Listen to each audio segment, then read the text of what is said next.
Hello नमस्कार दोस्तों, कैसे हैं सभी। तो आज हम लोग पढ़ने वाले हैं अध्याय 4 समांतर श्रेणी का अगला प्रश्नावली 2। ठीक है। तो प्रश्नावली 2 में क्या है, हम आज लोग पढ़ेंगे समांतर माध्य। समांतर माध्य आप लोग पहले भी ये पढ़ चुके हो पिछले कक्षाओं में, जहाँ आप लोग इसको औसत भी बोलते थे। ठीक है। तो यहाँ क्या है, हमारा समांतर माध्य है। तो समांतर श्रेणी में समांतर माध्य कैसे आता है उसको पहले देखते हैं। ठीक है। मान लो कि हमारा एक समांतर श्रेणी क्या है, ए है, कैपिटल ए और बी है। ये क्या है, हमारा समांतर श्रेणी में है। तो इसका समांतर माध्य क्या हो जाएगा, जो बीच का जो ए है ना, वही इसका इन दोनों ए और बी का समांतर माध्य होगा। ठीक है। तो इसको हम लोग कैसे लिख सकते हैं, अगर ये समांतर श्रेणी में है। ठीक है। अगर ये ए और बी समांतर श्रेणी में है तो क्या हो जाएगा, हमारा सर्वांतर क्या होता है, द्वितीय पद माइनस प्रथम पद, मतलब कि ए माइनस ए, ऐसा होगा। और तृतीय पद माइनस द्वितीय पद, बी माइनस ए, ऐसा ही होगा। क्योंकि ये दोनों सर्वांतर है, दोनों ही क्या है, सर्वांतर, इसलिए दोनों क्या कर सकते हैं, हम लोग बराबर कर सकते हैं, दोनों सेम मान है इसलिए।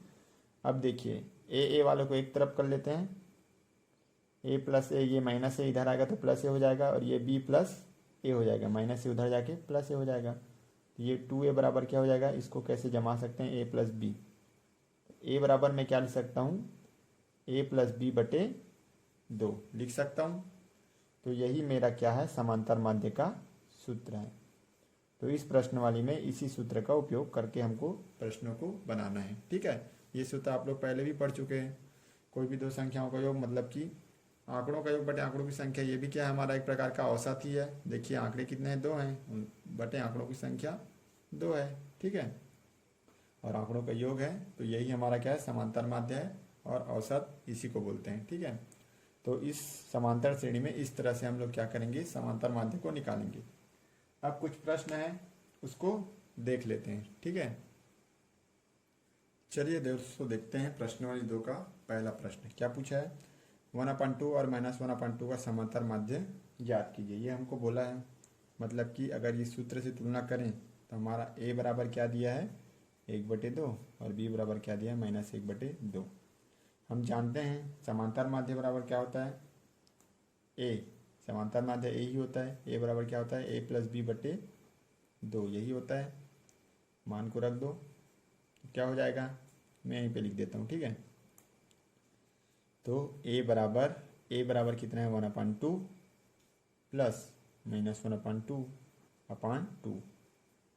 इसको मैं और कैसे लिख सकता हूँ, a बराबर, आप लोग ऐसे नीचे में करके लिखिए, मेरे में एक जगह है तो मैं इधर लिख रहा हूँ। 1/2 प्लस इंटू माइनस -1/2/2। अब देखिए 1/2 ये प्लस में और ये माइनस में, दोनों घट जाएगा, घट के 0 हो जाएगा, या सीधा कटा सकते हैं। तो हमारा a बराबर क्या आ गया, 0/2, या a बराबर क्या आ गया हमारा 0।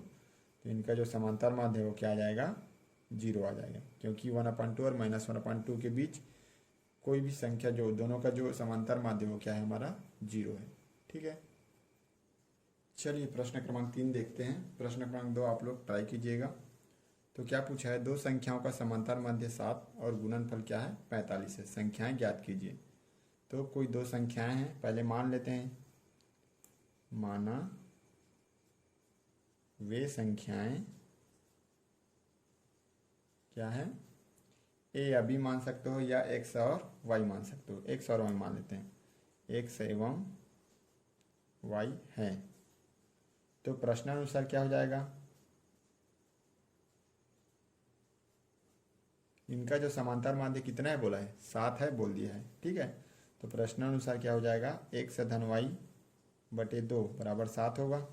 ठीक है। ये सूत्र के हिसाब से अगर पहली संख्या एक्स है, दूसरी संख्या वाई है, और तो उनका समांतर माध्य क्या होगा, a प्लस बी बटे 2। ठीक है। और समांतर माध्य इसमें दिया है, कितना दिया है, a बराबर 7 दिया है। या 2 को इधर पक्षांतर कर देंगे, या तिर्या गुना कर देंगे, तो 2 भाग है, इधर जाके क्या हो जाएगा, गुना हो जाएगा। तो मैं इसको क्या लिख सकता हूँ, एक्स धन वाई बराबर 7 दूनी 14, ये आ गया मेरा समीकरण 1। ठीक है, चलिए अगला क्या बोला है फिर। और गुणनफल कितना है बोला है, 45 से बोला है, मतलब कि इन्हीं संख्याओं का जो गुणनफल है x इंटू वाई बराबर कितना है, 45 है। ये हो गया मेरा समीकरण 2। अब दो तरीके से ये बन सकता है। अध्याय 3 जो दो चर का रैखिक समीकरण है उसमें मैंने एक सूत्र बताया था। ठीक है, एक चर का वर्ग समीकरण शायद, उस वाले में एक सूत्र था, उस सूत्र में रख करके भी हम लोग इसको बना सकते हैं। और दूसरा तरीका है यहाँ से x का मान निकाल के इसमें रख दीजिए, फिर उसको हल कीजिए। तो हम लोग इसी विधि से करते हैं, प्रतिस्थापन विधि से। तो इससे निकालेंगे तो क्या हो जाएगा, तो चलिए यहाँ से x का मान निकाल लेते हैं। तो x बराबर क्या हो जाएगा, या समीकरण 1 से लेते हैं। समीकरण 1 से x बराबर क्या हो जाएगा, 14 ऋण y हो जाएगा। देखिए x बराबर 14 प्लस में इधर जाके क्या हो जाएगा, माइनस हो जाएगा, तो 14 ऋण y हो जाएगा। ठीक है, यहाँ पे लिख सकता हूँ मैं समीकरण 1 से। अब x का मान यहाँ इसको दे देते हैं समीकरण 3, x का मान हम लोग रख देते हैं समीकरण 2 में। तो समीकरण 2 में x का मान रखने पर, तो रख दीजिए समीकरण 2 में x का मान रखेंगे तो क्या आ जाएगा, 14 ऋण y आएगा। x की जगह में 14 ऋण y रख दिए, इंटू y का तो y रहेगा, बराबर 45। ठीक है, अब देखिए इसको गुना कर दीजिए आपस में। तो y का गुना 14 से होगा तो क्या आ जाएगा, 14y, और y का गुना plus into minus, minus into plus, minus ही होगा। y का गुना y से होगा तो वाई स्क्वायर, और 45, इधर 45 है। अब इन सभी को इधर पक्षांतर कर देते हैं हम लोग, तो क्या हो जाएगा, इधर 0 हो जाएगा, और इधर क्या आ जाएगा, y square minus 14y, y square minus था इधर प्लस हो गया, और 14y प्लस था इधर आके माइनस हो जाएगा, प्लस 45 तो पहले से ही है। या दूसरे तरीके से कैसे लिख सकते हैं, वाई स्क्वायर माइनस ये 14y है धन 45 बराबर क्या हो जाएगा हमारा 0। अब ये वर्ग समीकरण आ गया। वर्ग समीकरण को हम लोग जैसे ही हल करेंगे, ठीक है, तो हमारा क्या निकल जाएगा, y का मान निकल जाएगा। चलिए करते हैं, यहीं पे लिख रहा हूँ मैं। तो क्या ऐसे करेंगे इसको, अब देखिए 14 माइनस 14 को मैं ऐसे तोड़ूंगा कि उन दोनों संख्याओं को गुना करने पर क्या आना चाहिए, 45 आना चाहिए। ठीक है, वर्ग समीकरण वाला पार्ट आप लोग पढ़ चुके हो, तो आप लोग को वर्ग समीकरण हल करने आ जाता होगा, ये मैं मान के चल रहा हूँ। और अगर नहीं आता तो आप पहले पिछले वीडियो को देख लीजिए वर्ग समीकरण से संबंधित। ठीक है, तो यहाँ वाई स्क्वायर माइनस, देखिए 9y माइनस 5y, 9 पंचे 45 होता है। ठीक है, माइनस इंटू माइनस प्लस, धन 45 बराबर 0, यही होगा। ठीक है,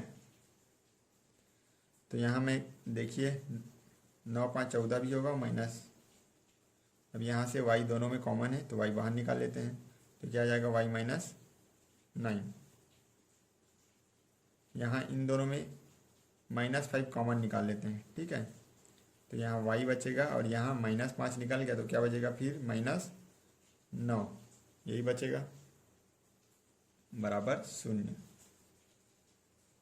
तो क्या आ जाएगा हमारा, यहाँ भी y माइनस 9 है, और यहाँ भी क्या है y माइनस 9 है, तो y माइनस 9 कॉमन निकाल लिए तो क्या बचा y माइनस 5 बराबर 0।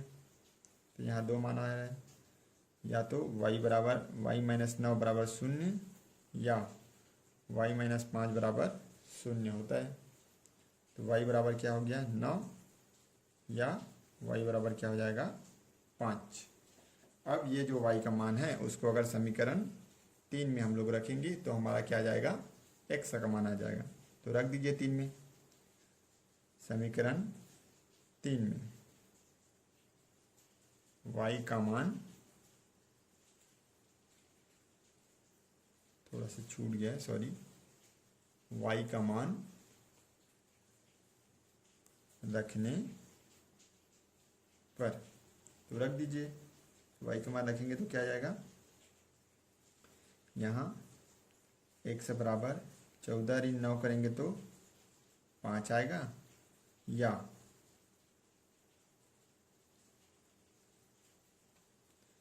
x बराबर क्या रखेंगे, y बराबर क्या रखेंगे, 14 ऋण 5 करेंगे तो 9 आएगा। ठीक है, तो हमारा एक संख्या क्या आ जाएगा 5 और एक संख्या क्या आ जाएगा 9। ठीक है, तो इस तरह से प्रश्न को बनाना है। चलिए हम लोग अब अगला प्रश्न देखते हैं। अगला प्रश्न 5वां प्रश्न। ठीक है, ये अलग वैरायटी का प्रश्न है। तो इसमें क्या पूछा है, -4 और 10 के बीच 6 पद निवेश करते हुए समांतर श्रेणी का निर्माण कीजिए। ये हमको पूछा है, मतलब कि -4 और 10 के बीच हमको क्या करना है, समांतर श्रेणी 6 पद क्या करना है और ऐड करना है, अलग से हमको डालना है। ठीक है, और इस तरह से हमको क्या करना है, समांतर श्रेणी का निर्माण करना है। तो चलिए मान लेते हैं, माना -4 और 10 के बीच 6 पद क्या हैं, मान लेते हैं A1 A2 A3 A4 A5 A6 हैं। तो हमारा श्रेणी कैसे बन जाएगा, ये अगर इनके बीच निवेश कराएं, निवेश कराना मतलब डालना है, रखना है। ठीक है, तो इनके बीच में रखना है, आना चाहिए। तो -4 के बाद ये 6 पद आना चाहिए। तो क्या आ गया, A1 A2 A3 A4 A5 और A6, ये हम मान लिए हैं। ठीक है, यही 6 पद हमको क्या करना है, निवेश करना है, और यही 6 पद हमको क्या करना है, ज्ञात करना है। ठीक है, हमको पता नहीं इसलिए हम क्या कर लिए, इसको मान लिए हैं। और हमारा जो अंतिम क्या है, हमारा 10 है। अब ये हमारा एक क्या बन गया, समांतर श्रेणी बन गया। इस समांतर श्रेणी में हमारे कुल पदों की संख्या कितनी है, 6। तो हमको अंदर में निवेश कराना है। ठीक है, उसके अलावा और 2 पद और हैं, तो कुल पदों की संख्या कितनी है, इसमें पदों की कुल संख्या n बराबर क्या है, 6 और 2 8 हुआ। ठीक है, हमारा जो अंतिम पद है वो कितना है, 10 है। ठीक है, अंतिम पद क्या है, 10 है। अब ये जो 10 है वो कितने नंबर में है, 1 2 3 4 5 6 7 8वें नंबर में है। ठीक है, और हमारा जो प्रथम पद है वो कितना है, प्रथम पद कितना है, -4। अब देखिए हमारा प्रथम पद आ गया, हमारा अंतिम पद आ गया, हमारा n आ गया। तो हम लोग सर्वांतर निकाल सकते हैं। चलिए देखते हैं, nवां पद का सूत्र क्या होता है, a + n - 1 × d, यही होता है। ठीक है, तो हमारा जो 10वां पद है, अंतिम पद क्या है, हमारा 10 है। ठीक है, तो हमारा जो 10 है वो कितने नंबर में है, 8वें नंबर में। तो हम लोग क्या कर सकते हैं, 8वां पद लिख सकते हैं इसको। 8वां पद बराबर a + 8 - 1 × d, क्योंकि हमारा जो 10 है वो 8वें नंबर में, इसलिए हम लोग यहाँ पे 8वां पद ले रहे हैं। ठीक है, तो 8वां पद हमारा क्या है, 10 है, वही हमारा अंतिम पद भी है। तो 8वां पद क्या है, 10 बराबर a बराबर क्या है हमारा, -4 प्लस 8 में 1 7d, -4 इधर आके क्या हो जाएगा, +4 बराबर 7d। 10 4 14 बराबर 7d, या d बराबर क्या हो जाएगा, 14/7। 7 एकम 7 7 दूनी 14। तो d बराबर क्या आ गया हमारा, 2। सर्वांतर कितना आ गया हमारा, 2 आ गया। अब A1 क्या है हमारा, दूसरा पद है, प्रथम पद क्या है हमारा, -4। ठीक है, अब दूसरा पद कैसे निकालते हैं, A1 बराबर a + d, यही होता है। इसमें मान रख दीजिए a का। मैंने पहले प्रश्न वाले में बताया कि प्रथम पद a है, तो दूसरा पद कैसे आएगा, उसमें सर्वांतर जोड़ देंगे तो आएगा a + d। ठीक है, फिर दूसरे पद में फिर सर्वांतर जोड़ देंगे तो तीसरा पद आ जाएगा, वैसे ही चलते जाएंगे। ठीक है, तो ये हमारा दूसरा पद जो A1 है वो क्या आ जाएगा, a + d। तो a क्या है हमारा, -4 प्लस d कितना है, 2। तो कितना आ गया, -2। बड़ी संख्या माइनस है तो माइनस में आएगा। ठीक है, अलग अलग चिन्ह तो दोनों आपस में घट जाएंगे। वैसे ही A2 बराबर क्या हो जाएगा, a + d में d और जोड़ देंगे तो a + 2d हो जाएगा। या a2 क्या है हमारा तीसरा पद है, तो तीसरा पद क्या होता है a प्लस टू डी होता है ना। a plus n minus one into d में n का मान अगर 3 रखेंगे, ठीक है, यहाँ पे अगर 3 रखेंगे तो 3 में 1 घटाएंगे तो 2 आ जाएगा, तो तीसरा पद क्या आ जाएगा a प्लस टू डी, तो इसी को लिखना है, ठीक है। तो -4 प्लस 2 गुणित 2, तो -4 प्लस 4 क्या हो जाएगा 0 होगा। वैसे a3 बराबर a plus three D -4 plus 3 गुणित 2 बराबर -4 प्लस 3 दूनी 6, तो कितना आएगा यहाँ पे 2, 6 में 4 घटाएंगे तो 2, ठीक है। वैसे ही a4 कितना आएगा a प्लस 4d, तो -4 प्लस 4 इंटू 2, 4 दूनी 8, 8 में 4 गया, -4 प्लस 8, 8 में 4 4।